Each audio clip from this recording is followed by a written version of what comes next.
Hello, my name is MisterGriss, again, with a different sound setup, different filters and stuff in Streamlabs OBS. So hopefully I sound a bit better than my last stray live stream I did, because I thought I sounded like garbage, too robotic. So hopefully I fixed it. And if not, then you'll probably never see this video. But I am here to take a little look at the Immortal Empires starting position map of all the major factions in Total War Warhammer 3, set in the Warhammer fantasy world of the Old World, also known as the Fated Place for the entire world, I guess. Which I am a big fan of, played all the Total War games, but also all the Total War Warhammer games. I'm a sucker for all their DLCs. I buy their stupid DLCs, even their Blood and Gore DLC, which I don't think you should be paying for, but I get why they do it. It's for the rating and stuff like that. I'm not gonna go into it, it's a whole thing. But yeah, I love them. I love the Warhammer fantasy setting, universe. Not a fan of Age of Sigmar. Gotta throw that out there immediately. I like 40k, but I'm not as familiar with it as I am with fantasy. Now, I have never played actual Warhammer Fantasy battles, whatever it's called, the actual where you put your armies on a table and you fight each other with the miniatures that you've painted. Never touched it. By the time I discovered the Warhammer Fantasy universe and got really drawn into its really cool lore and setting and all that stuff, the end times was already happening or over even, and the Warhammer Fantasy world pretty much didn't exist anymore. So I had to wait for games like this, like Total War Warhammer and Warhammer Vermintide, and others to release to really get myself familiar with the Warhammer Fantasy world, which led to me grabbing the Warhammer Fantasy Roleplay 4th edition books. Well, actually, me and a bunch of friends tried playing 2nd edition first, before we swapped to 4th edition. But that's a story for another day.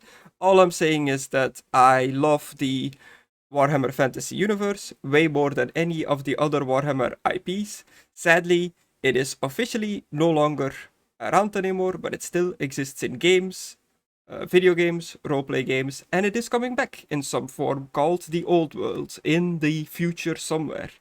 So there is hope. Long live Warhammer. Warhammer Fantasy is dead. Long live Warhammer Fantasy. That kind of stuff. And I was seeing all these Twitter posts of the official Total War Twitter fly me by of all the new start positions in the Immortal Empires new map, which is kinda like the Grand Campaign mode for Total War Warhammer 3 that is coming out somewhere in August.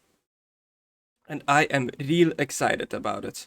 So I just thought to myself, I'll make a little video throwing out my 2 cents about what I think about all these different starting positions, about how big the map is for the Immortal Empires campaign, just a general, what do I think of this stuff? So as you can see, I have the latest image open that they put on their Twitter that adds Azazel, his start position, to the map as like the latest, most highlighted one, but it has all the others in a like see-through version on the map. So first thing first, the map. It's massive. It is big. Look at this thing. Like I was playing Mortal Empires for Total War Warhammer 2 the other day, and that map feels big. Like there are many ways you can go, many days you can march your army to get to faraway places. But this one, it just blows it out of the water. I especially love this, the bottom here. If you've ever played Mortal Empires, which is the big map for Total War Warhammer 2, you know that it's kinda like cut off around here. You see my cursor? Like half of Southlands is gone. And I don't think you see the tip of Lustria in that campaign. It's also kinda cut off. But it's there in the Vortex map, which I always thought was weird. I was like, why did they do this? But yeah, we have it now. We have the full Southlands and the full Lustria on the Grand Campaign map, which is awesome. I just, it's good. Like it's really good. And most of the other stuff is just like how I remember it, other than the starting positions, obviously. But the Empire is looking good. It's all there: Ostland, Nordland, Teleheim, Middenland, Sturland. All the Elector Count provinces are there. Sylvania, smooshed in the corner. Looks a bit smaller than what I think of the Empire being like in the other Mortal Empires campaign map, but I'm sure it's just a visual thing with how far the map stretches to the side now that it just looks smaller. But maybe they smooshed it all together a bit to make it fit on the world map, which I honestly have no issue with as long as there is enough settlements. Like, as long as they don't do the. What was it? Was it Napoleon Total War or Empire Total War, where England was like two settlements and France was like two settlements or whatever? If you captured Paris and something else, you owned the entirety of France. Like, that was silly. But I don't think they're gonna do that for this. Talk about Empire. If anybody has played it, like, it's ancient, but it's one of my favorite Total Wars. But they have the go to the edge of the map, sail into a specific symbol, and get teleported to a other part of the map to pretty much traverse the globe kind of system going on, which is what they're gonna do in this one. They called them sea lanes, which is cool. I'm happy that they're bringing that back. Love to see it. Yeah, the map is looking real good. All the places that I've heard of in the lore, in stories from books, from roleplay, and all that other kind of good stuff, they seem to all be there. Even to the extent of Cathay, which, before Total War Warhammer 3, there wasn't much known about Cathay. But now we have a whole bunch of information about Cathay, which is semi-official, I suppose, which could lead to a whole lot of cool stuff, like maybe some roleplay adventures set in the mystical land of Cathay, like a Asian-inspired roleplay session set in Warhammer Fantasy roleplay would be awesome. Just saying, Cubicle 7 that makes the roleplay stuff, or a Catayan adventure, or even just a Catayan, what do they call them? The books that just have like a bunch of information in them, not necessarily an adventure, but just like, they have like a book about Middenheim, that's the city of the White Wolf, that comes with a bunch of adventure hooks and stuff like that, but it's more just about the city. It's not an adventure book on its own. Whatever. One of those, but for Cathay, if you get what I'm saying. But yeah, the map, really good. Really good looking. The starting positions, there's a few. There's a few that stand out. The obvious thing that immediately catches your eye when you look at this map is all this down here in the Southlands. That is crazy looking. This looks like it is a rough start for any faction you play in here. Play as Camry, you have all the stuff to deal with. Play as, I believe it's Manfred that went down here, all the stuff to deal with. Play as the new Empire faction, that is Volkmar de Grim's personal faction, which hopefully gets some Sigmar, unique Sigmar units, and maybe some unique fate mechanics. I've always thought that there should be more of a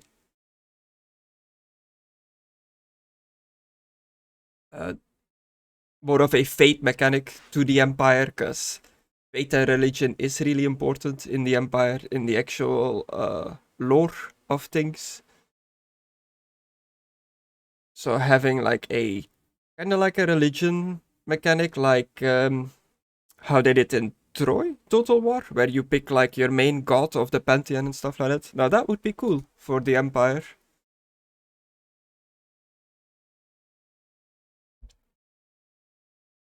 But yeah, the Southlands, It is looking nuts. Why is Manfred even down here? Is he coming for the books? The books of Nagash? I believe Manfred in the end times is a servant of Nagash. Is he coming down here to, like, do his master's bidding? Is this a sign that we're gonna get Nagash in the future? It's only a matter of time, right? Until we get Nagash himself as like an undead faction. He's such a main character in the lore and in the end times. And from what I understand, there is no set time period to the Total War Warhammer campaigns. It's all kind of like mixed together and muddled in. There are characters running about together that should not exist at the same time and stuff like that. But it is set before the end times, and obviously after Karl Franz becomes the emperor. So it's in that like period of time of, what is it, 2300, 500 IC? Something like that.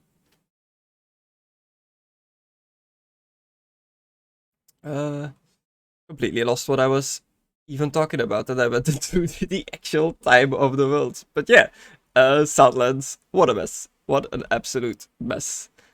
I would love to play there though. Like, it seems like a constant fighting. Some would say that starting down here, you would even be in a constant state of total war. The Lustria used to be the Lustria Bowl, where all the factions just had a almost like battle royale with each other, which looks like is less of a thing now and is more of in the Southlands now.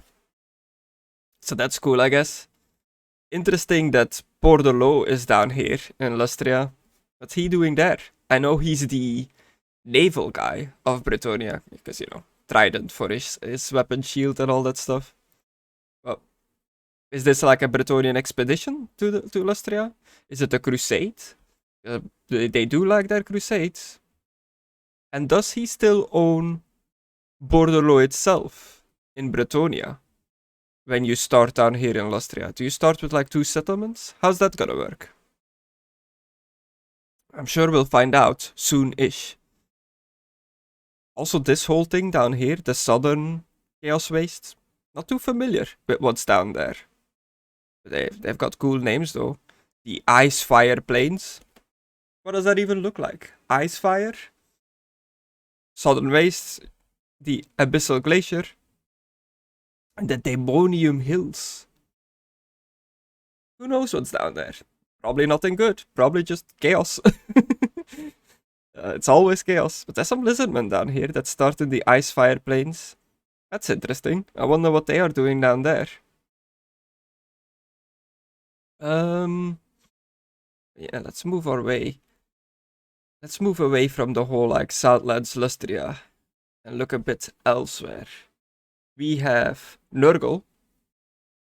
Nurgle's faction starts at the Dragon Isles, which is interesting. Not too sure what he's doing that, but I did read somewhere. Don't remember where. Somewhere on the internet. Might have been a comment I saw in another video. Who knows? But the Mouth of Ruin region here spews out a whole bunch of garbage, sludge, nasty stuff into the Sea of Storms.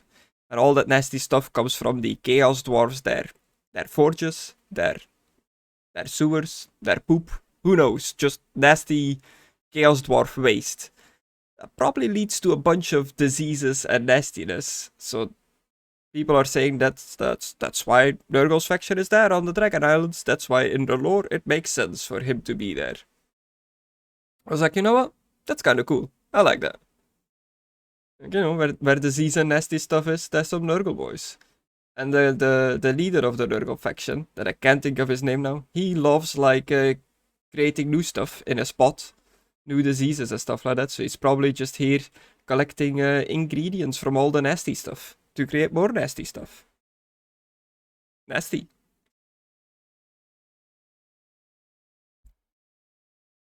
Then, interestingly enough, we have a undead faction here, a vampire count faction.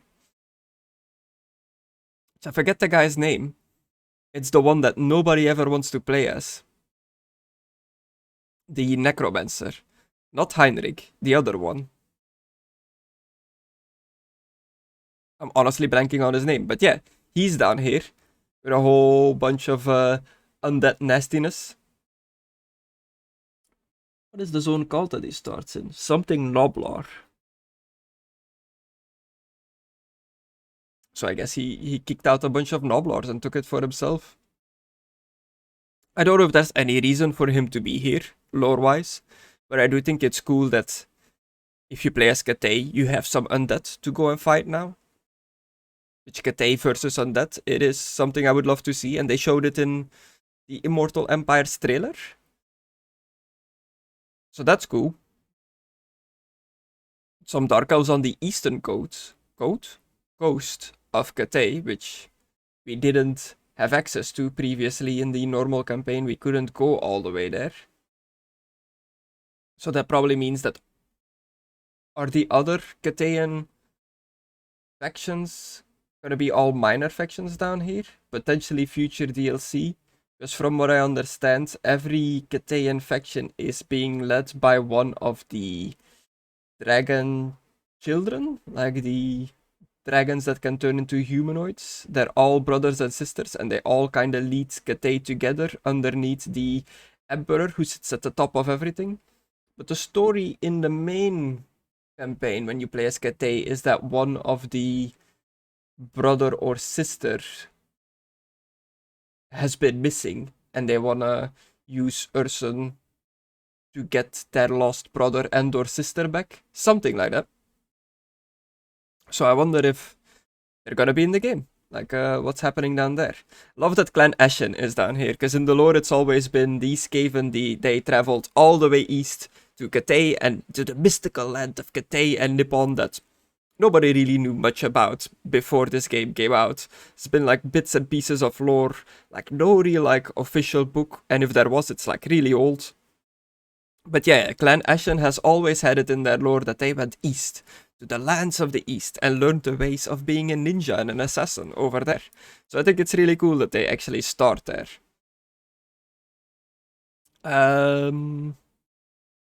Nakai the Wanderer. I do think that this is Nakai the Wanderer's banner. He wandered far. Like at some point he was in Albion. I think he also started in Illustria. And now he's all the way over here near the hinterlands of Koresh, which is nothing at the moment. That's interesting. Why is he here? Why did he come here? Maybe it's gonna play into the mysterious land of Koresh that we don't really know much about, other than there is a lost temple of the old ones in there, which the lizardmen, they are all about that stuff. So maybe he's over there looking for it. I don't know why Nakai is wandering there, but it is cool to see some beastmen interacting with Katei as well. And some Dark Elves just being Dark Elf Reavers on the coast. That one makes sense. They're all over the place. They're Reavers, pirates. They like raiding coastal settlements.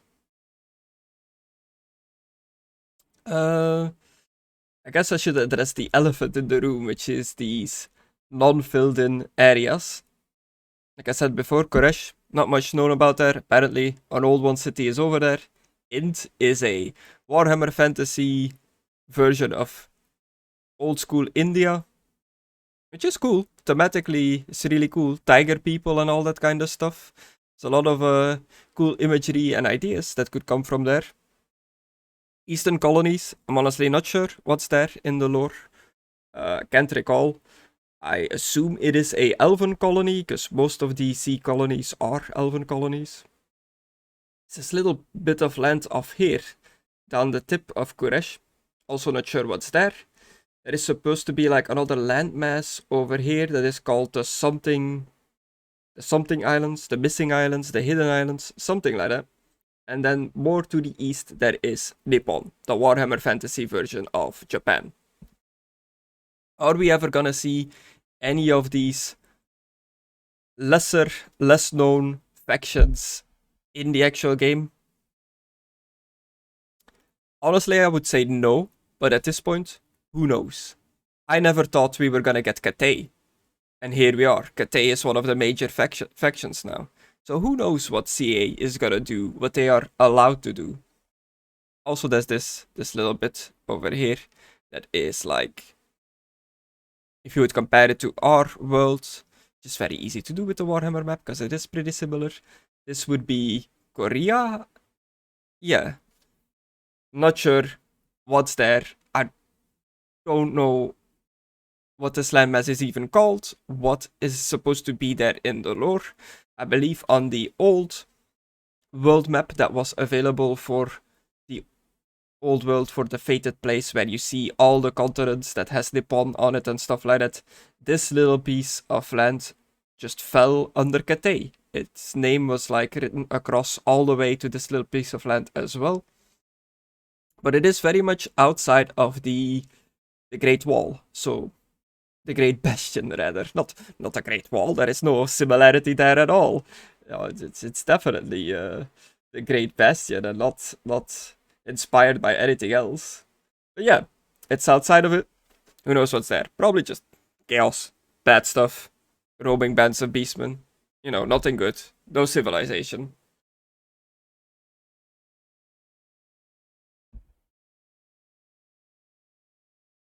But there is definitely room for expansion over here.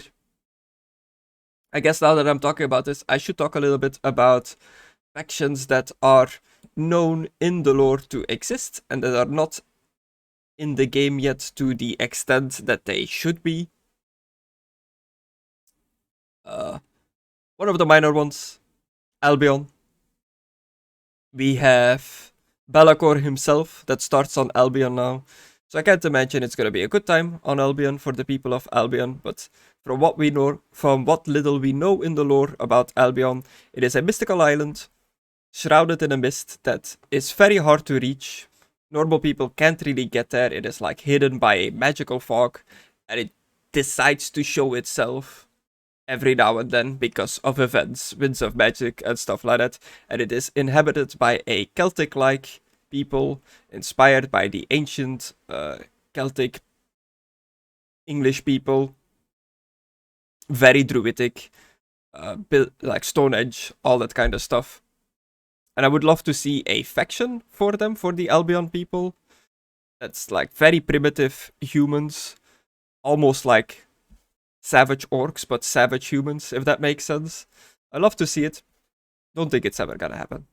I have very little faith in Albion becoming its own thing. It is just too small to be a viable faction against everything else. And once you're there as like the people of Albion, they don't really expand in the lore, so where are you even gonna go? Are you gonna push into Bretonia? You push into Norska? It's a bit strange. Also, if you're that like old school, like almost out of like a different time period, once you've pushed into Bretonia and stuff like that, and you get to see all these.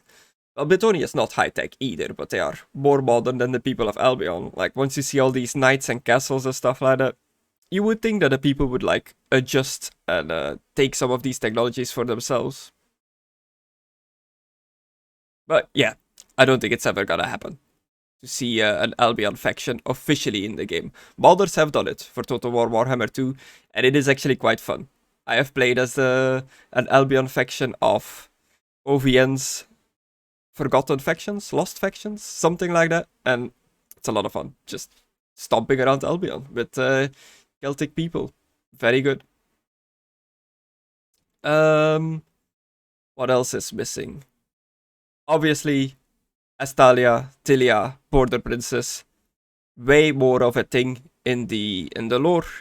In Total War Warhammer 2 and probably 3, there's just minor human factions there that are very much just Empire factions. They yell for Sigmar and stuff like that in their battles. They are just Empire boys that you can't play as. Which is not what they are in the lore at all.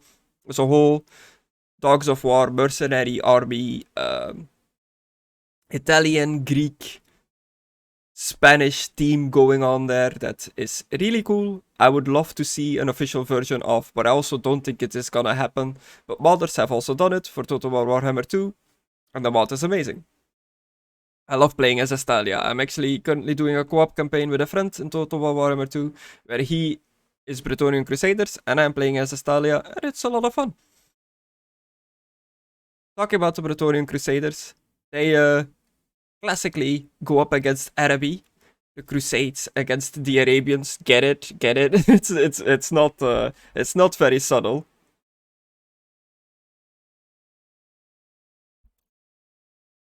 But I would love to see an Arabian faction. I think fantasy Arabia is a very fun idea. I like the idea of flying carpets, genies, um, all that kind of stuff, like your Aladdin type of magic Eastern fantasy that we don't really see a lot of anymore. Like, I think that's cool and a refreshing different take on fantasy than all the Western fantasy stuff that we see. I'd love to see Araby. Don't think it's gonna happen because it is dangerously close to stereotyping a real life existing culture, which, to be fair, is what all of Warhammer is. They are all stereotypes, but nowadays you gotta be careful with that stuff. I hate it, but it is what it is. And there's probably like more factions missing, but those are the main ones that I can think of that I don't think we will ever see in the actual game. But maybe. Katei being a thing now has really like opened up all these other factions to a big. Maybe. Who knows? They could do something really cool with them. But I think Katei has the advantage that it is a big territory on the side of the map where they can pretty much are free to do what they want with it. All the other factions that are not in the game yet, they're pretty much just smooshed in between everything else, and there is not a lot of room to work with there. Like, if you ever played modded Total War Warhammer 2, where you can play as Estalia, Tilia, or Border Princess, you play as Tilia, or Estalia even, you have Skaven Blight to deal with, and it is a difficult start. Like, these factions die early in the base game for a reason, because there's just so much strong stuff around them. They're not designed to survive against all the others. They're more like early game areas to go after for the main factions there. Which is a bit of a shame. Oh, and I guess New World colonies would be over here as well in the New World from like Estalia. Pretty much Spanish conquistadors going through the jungles. Could be fun. Might be a DLC. Don't think it will be. But yeah, I've rambled on for long enough. All the start zones look really cool. I love all the different Chaos start zones up in the north. I love that Azazel starts in Norska. It's gonna be interesting. And I think he gets like... There's a new mechanic that if you play as Chaos and you take the Norscan main capital of a faction, it's easier to vassal them or something like that. Like, I believe in the old version you had to find their faction leader and beat him up, and then they would vassal under you or join you, something like that. I don't really play Chaos or Norscan that often, but there was something like that in the game. So that could be cool, playing as Azazel, just stomping Norscans, getting them under your control, and then moving into the Empire. Can't wait to see the different Chaos factions, like, kinda interact with each other, which they do in the original campaign for Warhammer 3 already, but just on a grander scale. I'd love to see it. Curious to see how Archeon is gonna tie into all of this, now that the Chaos factions have their own separate thing going on. Katei, honestly, is not much different there. Mountains of Morn, where the ogres are, there's not much too different there either. Just that there's zombies there now that you can fight. And Grimgore is stomping around over there as well. It's kind of fun because in the end times he does a whole thing with Cathay and stuff like that. So maybe he's on his way to do that. Who knows? Empire still looks like a good old mess. Kislev is just smooshed in between that mess, other than Boris, who is up there doing Ursa knows what, looking for the bear, going on a crusade against Chaos. Not sure why he decided to go all the way up into the Chaos Waste, but that's what he's doing. The Dark Elf zone looks more interesting now. There's more stuff to fight there. There's Vampire Coast, and there is Dwarves, which is apparently a unique dwarf faction as well. It's the white dwarf, his faction, Grombrindle, whatever. So that's cool. Looks like a lot of fun playing around there. A lot of people to fight. Hopefully the Brass Bull has a harder time, because playing as the Brass Bull was real easy over there. You stomp people, so I don't know if that's gonna be different. The High Elven Donut looks like it's gonna be way more fun now as well, because we have Slaneshi boys over there that is really gonna throw a wrench into the High Elves there, like early game, where they pretty much dominate this whole area, just confederate everyone, become one big unit, until the Dark Elves invade and start throwing everything. So Slanesh being there is interesting. Might also both Slanesh and Bellicor being relatively close to Bretonnia, just a boat trip away, might throw a wrench into the Bretonnian early game as well, where it's pretty much just a lot of consolidating the lands of Bretonnia, getting the technology to confederate the other Bretonnian dukedoms, eventually becoming the united chunk of Bretonnia, dealing with the Barrow Legion, because they are really annoying when you play as Bretonnia. They're a constant pain in the ass. And is this Grom the Paunch? Is that his faction that's in the mountain there now? That might be a problem, because the orcs that are there in the mountain now, the minor faction, not really a big problem. When you play as Bretonnian, you just attack them early game, get them out of the way. Either take the mountain, take the negative terrain debuff, I guess, for having mountain territory as Bretonnians, and just have a single tile big settlement for yourself. That's actually pretty good. You can build some like good stuff there. Or what I like to do is try to get some of the dwarves together, or even use like a bot like region trading and just give it to the dwarves. Wood elves in the Wood Elf Forest, it's to be expected. Is that Kazakh One-Eye Beastman in Middenland near Boris, Dawnbringer, Toddy, the One-Eye, the classic rivalry. That's cool to see. Hopefully Toddy becomes playable at some point. People have been asking for that for years now in like the other Total Wars as well. The other Total War Warhammers as well.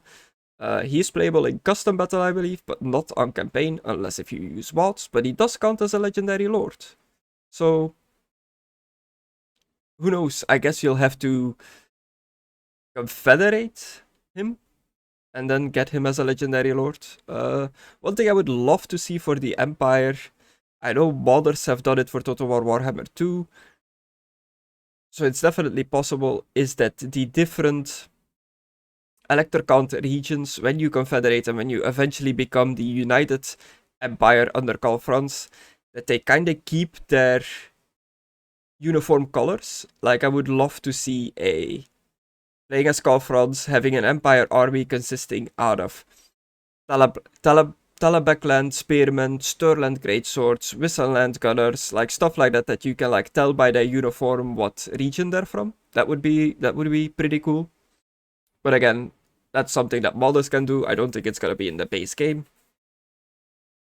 Dwarves are dwarves, they're just in the mountains. There's not much to say about them.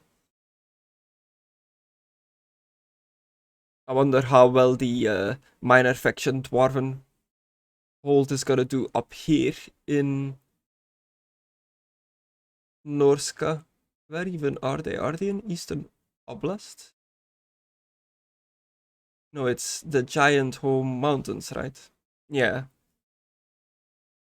They'll probably die pretty quick, unless if they become like a playable faction at some point. That would be cool, some Norse dwarves. Southlands, a big old mess. So many factions here. Too many to go over one by one.